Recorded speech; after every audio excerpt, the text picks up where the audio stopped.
یہ سفر عشق کے حوالے سے ہیں، کربلا، ایران، عراق، شام کے، یہ ایک معلوماتی ہے یا اس سے آپ کو عقیدت ہے یا اسے آپ کیا اس بارے دو چند الفاظ؟ میرا سب سے پہلے آپ سے تعارف جو ہے وہ آپ کی تحریروں کی وجہ سے ہوا. میں آپ کی تحریریں فیس بک پہ ہی پڑھتا تھا. ماشاءاللہ آپ کی تحریریں بہت اچھی ہوتی ہیں اور مجھے بہت خوشی ہوئی کہ ان تحریروں کو آپ نے ایک کتاب کی شکل میں جو ہے نا وہ پبلش بھی کیا. اور اسپیشلی سفر نامہ لکھنا جو ہے وہ ایک مشکل کام ہوتا ہے جس کو آپ نے لکھا, اور یہ آپ کی عنایت ہے کہ آج آپ نے وقت نکالا اور مجھے اس کی ایک کاپی عنایت کی.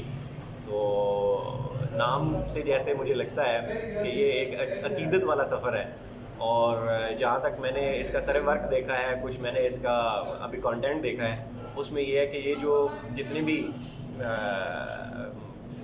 اس عشق کے مسافر ہوں گے جو اس سفر پہ جائیں گے, ان کو ایک بہترین جو ہے وہ رہنمائی بھی حاصل ہوگی. اور اچھا فہیم بھائی, ایک جو ہے کہ ایک وہ ہم لوگ ہیں, ہم نے جو صحافی پڑھے تھے, جیسے ملاقائی صحافیوں کے ساتھ رویے تھے, یہ بہت سی چیزیں ہمارے اندر کمبائنڈ ہو گئی, لیکن جو آنے والی نوجوان نسل ہے وہ ہمیں اتنا جو ہے اپریشیٹ نہیں کر رہی, ہمارے ساتھ لائک نہیں کر رہی, ہمارے ساتھ چل نہیں رہی. جو خاص کر کے میں نے پی ٹی آئی سے وابستہ سوشل میڈیا کے لوگ دیکھے ہیں, وہ کس قسم کی صحافت چاہتے ہیں, کہ کس قسم کی تحریر چاہتے ہیں. انہیں بہت زیادہ فکر ہے رول آف لا کی, انہیں بہت زیادہ فکر ہے اس ملک کے معاملات کی. اس بارے آپ کیا سمجھتے ہیں کہ قلم کا کیسا انداز ہونا چاہیے آگے جا کے؟ آپ کا سوال بالکل درست ہے, مگر اس میں اسپیسیفک جو آپ نے ایک سیاسی جماعت کا نام لیا ہے, میں اس اسپیسیفک سیاسی جماعت کو تو اس کا ذمہ دار نہیں سمجھتا. منحازل کو ہم سب اس کے ذمہ دار ہیں. آپ یہ دیکھیں کہ ہماری جو ہے وہ اس وقت پاکستان کے اندر 60 سے 70% جو ہے وہ یوتھ ہے, آبادی ہے, نوجوان ہے. نوجوانوں کی جب ہم نے تربیت نہیں کی ہے تو یہ وہ پھل ہے جو آج ہم کاٹ رہے ہیں. اس کا آپ کو ایک تعلیمی ادارہ جو کہ پچھلے زینت بنا سوشل میڈیا کی, لاہور کا ایک واقعہ ہے, اور اس پہ جو کچھ بھی ہوا اس پہ میں یہ نہیں کہتا کہ وہ سچ ہے یا جھوٹ ہے, یہ اب تو اللہ بہتر جانتا ہے کہ وہ سچ ہے یا جھوٹ ہے, مگر اس کے اندر ہم یہ دیکھنا چاہیے کہ صحافت کا کردار کتنا اہم ہے. جب ہم نے اپنے نوجوانوں کو بشمول نوجوان جو طبقہ ہے اس کو تربیت نہیں کی, صرف تعلیم دی ہے, تو تربیت کے بنا تعلیم کا کانسیپٹ بالکل ایسا ہی ہے کہ جیسے آپ جو ہے وہ ایک بندوق جو ہے وہ کسی کے ہاتھ میں دے دیں اور وہ جس کو چاہے اس کو. بھائی دیکھیں نا کہ ہمیں یہ احساس ہوتا ہے کہ ہماری تحریر سے ہم نے اس معاشرے پر بھی اثر ڈالنا ہے. ہم نے صرف جذبات کو کلوز کر کے بھڑکا کے راستوں کو اجلانا نہیں ہے, ہم نے تربیت کے انداز میں اس ملک کو چلانا ہے. تو اس حوالے سے ہماری بڑی ایسی چیز رہتی ہے کہ وہ لوگ نوجوان نسل جو ہے وہ چاہتے ہیں کہ ہم یہ پرانی سیاحت کر رہے ہیں. دراصل جو اس کو اگر آپ یہ دیکھیں کہ جس طرح سے میں نے آپ کے پچھلے سوال میں ایک چھوٹی سی چیز کو آئیڈینٹیفائی کیا, میں نے اس کو نشاندہی کی ہے. تعلیم کے ساتھ ساتھ تربیت ضروری ہے.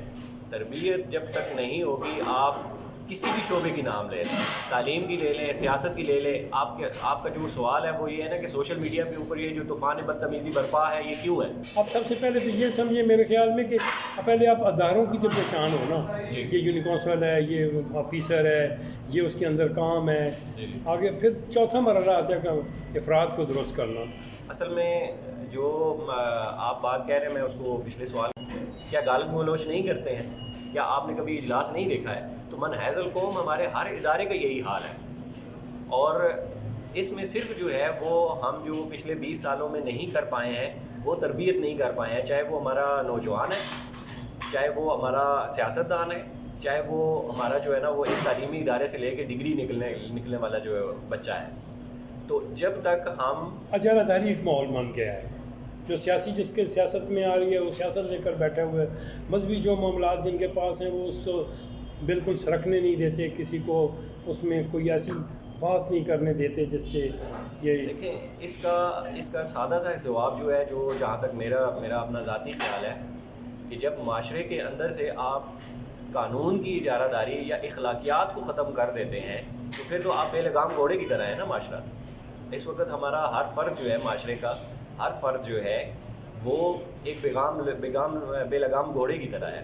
دوسری جو آپ نے بات کی کہ اداروں کو کیسے بہتر کیا جا سکتا ہے، تو اس میں میرا اپنا ذاتی یہ خیال ہے کہ معاشرے کی بنیادی اکائی جو ہے وہ فرد ہے. جب تک آپ افراد کی تربیت نہیں کریں گے، یہی افراد جو ہے نا جن کی آپ تربیت کی بات کر رہے ہیں، یہی افراد مل کے معاشرہ بنائیں گے، اور اسی معاشرے کے افراد نے ان اداروں کو چلانا ہے. اور جب تک آپ جو بیسک اکائی ہے اس کو آپ درست نہیں کریں گے تو آپ جو ہے نا وہ بڑے لیول پہ یا بڑے پیمانے پہ اداروں کی یا ملک لیول کی کیسے بات کر سکتے ہیں. فہیم بھائی انشاءاللہ آپ سے پھر ملاقات ہوگی. آپ نے بہت خوبصورت انداز میں نقطۂ نظر پیش کیا، اور ہمارا آج کا میرے خیال میں صحافت کا نقطہ ہی کافی ہے.